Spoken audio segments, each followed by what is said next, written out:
this episode of Quantum Week, January 7th through 13th, 2001. Quantum Week. Quantum Week.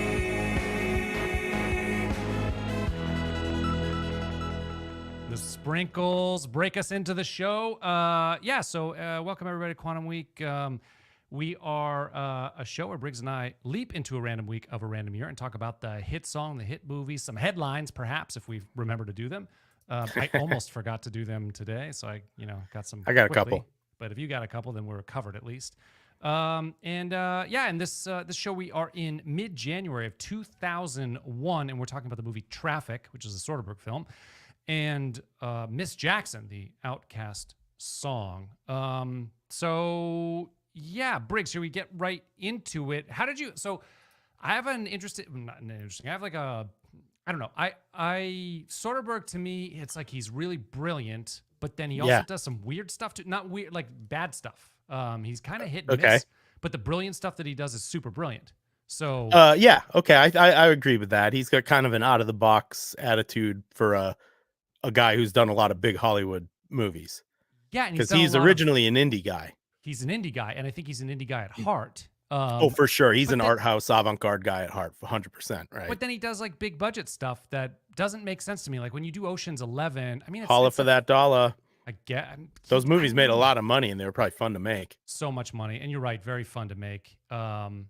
It's very stylized, and But the thing is, like, he's just such a creative force where he has his hands in every part of the process. Everything that it just seems weird that he's doing the big budget stuff. It also seemed weird that he tried some, not big budget, but some bigger movies with bigger names early on in his career that just completely flopped. He did like 4 flops in a row. Right. But still, was allowed to get back on that horse and do more stuff. But anyway, I was interested in seeing this movie again because I think the last Soderbergh I watched was Ocean's 11 again. A few months back. So I was interested to see another thing by him, or revisit this one, I guess, because I saw it when it came out. Right. Anyways, I was happy to watch it. But what do you think about Traffic? I thought it was really good. I'm giving it an A, straight up A. I thought it was a really good movie. Yeah, I liked it a lot. I liked how stylized and weird it was. I could deal with either you buy the handheld camera or you don't. Yep. I thought it was cool. Gave it more of a documentary vibe than a theatrical vibe, but it was still quite theatrical. I thought the use of the different film colors or whatever helped out a lot because it's a long, complicated movie with a lot of stuff going on. But I found it relatively easy to digest. I'm sure there's stuff I missed, of course, but I don't know. I really liked it. I thought it was good. I like his aesthetic. I appreciate him as a filmmaker, and as someone who's willing to take chances. Yeah, and that's the thing. I mean, when Soderbergh is on, he's really on. And this is an example of that. Like, you're right. Sure. The filmmaking of Traffic is phenomenal because there's something like 153 speaking roles in this thing. Yeah, like it's huge. It's a huge movie with 4 different storylines in, 3 or 4 different locations. And, like I said, 150 different people talking, all these like characters that you have to, first of all, you don't have a lot of time with every single one of them. Right. Michael Douglas is the main character kind of, but there isn't really a main character, I don't think. Really, because you have to get to know all these different factions and people. For sure. All these families and friends and how they all and like their extended networks and things. Yeah, hard to do. For sure. Soderbergh makes it very easy to follow. I thought he was very successful at making that digestible because it is complicated and there's a ton of people, but I thought it came together really well, and I thought it was well deserved of the best director Oscar. Yeah, absolutely. And the editing's amazing, and the cinematography is amazing. The cast was good. The acting was really good. Like Benicio del Toro was excellent. He won the Oscar also. Yeah. I thought it was a really good movie. What are you giving it for a grade? I think I give it an A-, and it's only it's for entertainment value, which is maybe that's kind of a stupid thing. I don't know. I was like, there were some stretches where I was like, it's a 2.5-hour movie. So it's a bit of a haul. It definitely was. There were some parts where I think if I saw it I was seeing it for the first time, it might have held me a little bit. It might have gripped me more.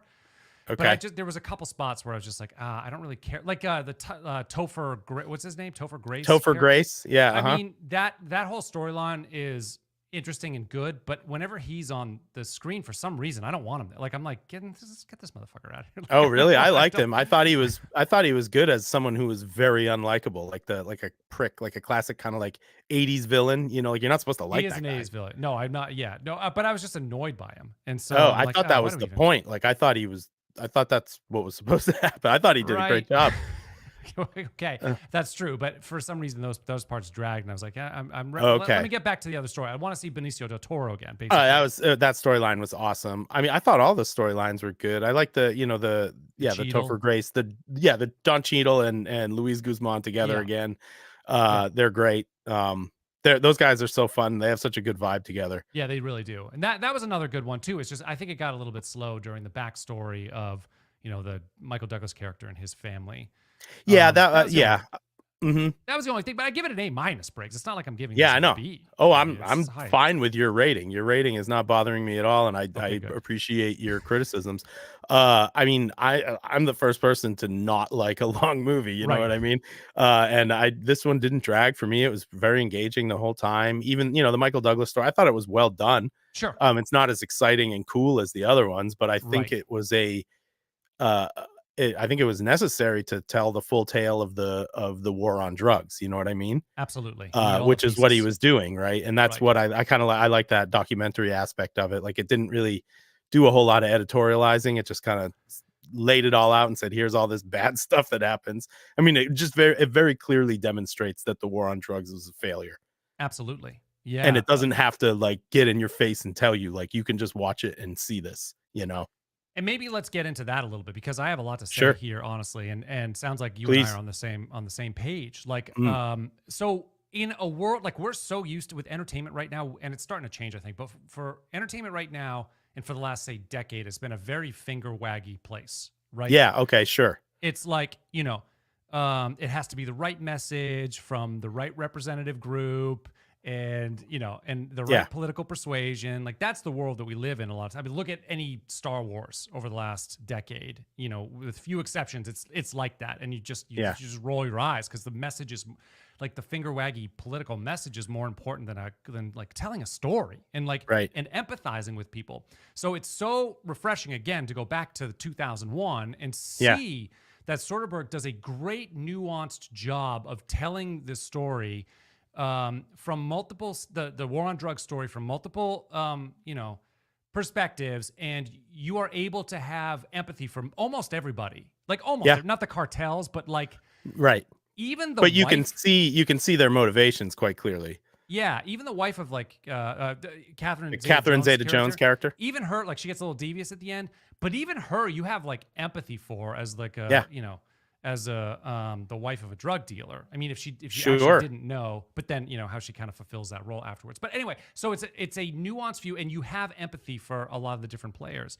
And so this is kind of an important thing for me because I have a hard time having empathy for the enforcement side of this, like in real life, because Right. I'm Sure. so against the drug war.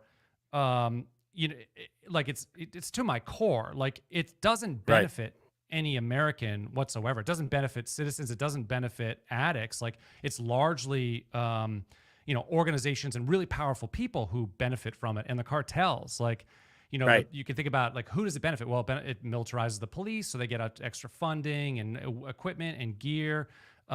It benefits the prison industrial complex. When you put peaceful people, it's a complete sin to put nonviolent people in prison. For Right. consuming something. You have to like believe to your core that you own someone else to say that you could to think it's okay to use force to keep someone from putting something in their body. Like it's Right. ridiculous. Just like you can't force someone to take something that's immoral, you can't force someone Right. to not take something that's crazy. But it benefits the prison industrial complex, big pharma. It enriches large government entities too, like the DEA. They're justifying their own salary. A lot of money Sure. goes through there, and also like kind of the covert off books government apparatuses. They use the drug trade to like infiltrate or to do deals or whatever. And Sure. so those are the people that it's enriching. And while it's not, of course, it's made no dent against addiction. No. And again, you've just put a bunch of like nonviolent people in prison. So I mean, it hasn't made a dent against drugs either. no I dent mean, like, against drugs. I No mean, dent. there's a great scene in the movie where they talk about this. Who is it? Miguel Ferrer, his character, he Yeah. plays like kind of the low level drug dealer guy who's gonna inform on the big guy, Yeah. and who ultimately gets poisoned. Spoiler alert. Yeah. But he's talking about it with Don Cheadle, and he's basically saying like, look, you guys could have gone the other way. I would have made a little money. People would have got their drugs regardless, but there would have been less loss of life personal to them because Yeah. Don Cheadle's partner dies. Gets killed. Yeah. Yeah. And I mean, and it's a really a perfect encapsulation of what actually happens. I mean, Exactly. Yeah. I mean that's why I thought this movie did such a good job, like showing that rather than telling it. You know what I mean? So that's like all the if you were trying to come up with like who it benefits, all the stuff that I just said before is like no one that you want to benefits from the drug war. And then you think of the cost, which is whenever you create a black market, you create like a lethal market, right? If something is illegal but consumers still want it, they're gonna get it. But then, they're going to get it, but then there's no safety protocols because you can't test drugs to make sure that they're pure and like not going to hurt you because there's no market out there that would do that. They would get busted. Like if I wanted to provide a service to make sure people didn't get killed by fentanyl, so I would test their drugs for them, I'd get put in prison for that, even though I'd save maybe hundreds of thousands of lives by doing that.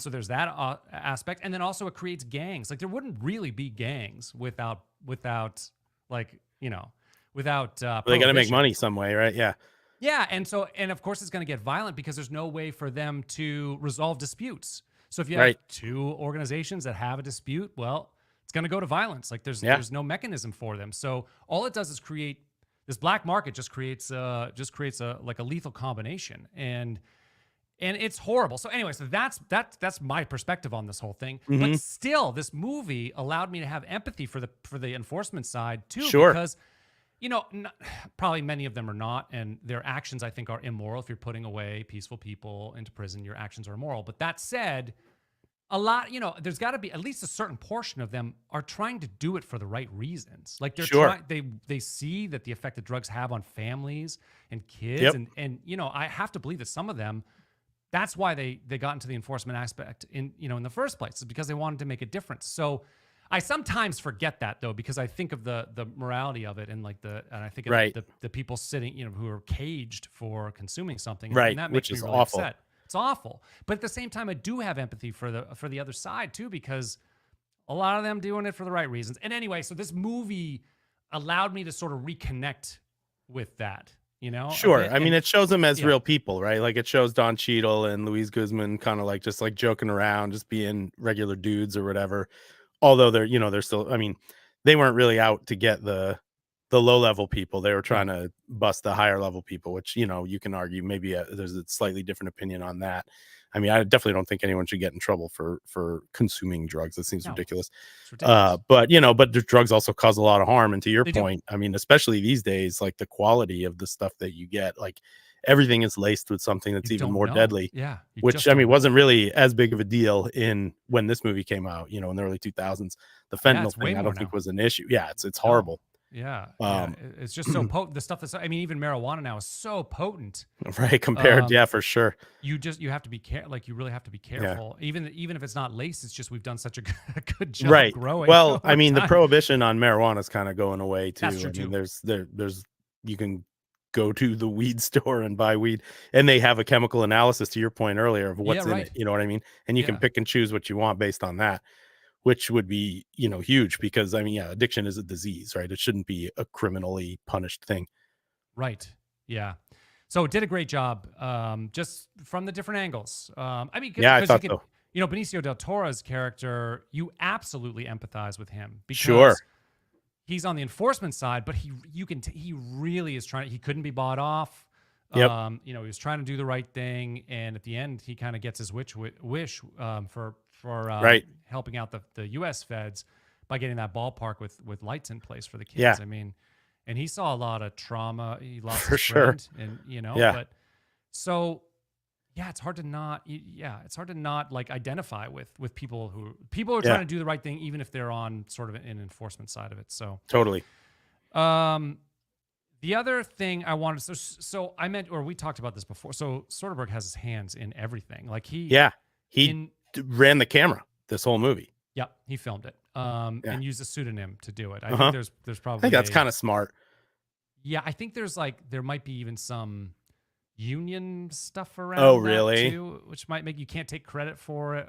You can't take credit for directing and something. It's like 2 of the 3 you can't. I don't know. Interesting. Like you could do writer. But what director, if you did? What if you did it all? You can just put your name. Is that right? There's something with it though. I think it's like against the union. Somehow. Oh, okay. I don't know about that. I thought he just didn't want to have it be like directed by Steven Soderbergh, cinematography by Steven Soderbergh. It's a little self-indulgent, you know. That's what I thought he was going for.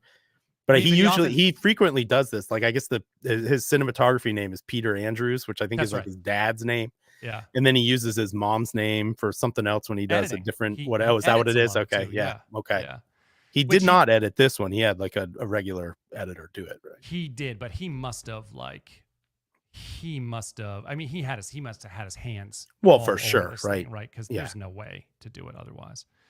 Yeah. So, you know, pretty he is, and that's why he's such a creative force. It's just because that's like you see it all of his all over his movies. He's definitely like Sex, Lies, and Videotape, his first one. Yep. That won him the Palme d'Or as a 26-year-old kid. Like he wrote that. And directed it. So, you know, even from a young age, he had that creative skill. He's so good. Absolutely. Yes. Sorry, one thing. Right on.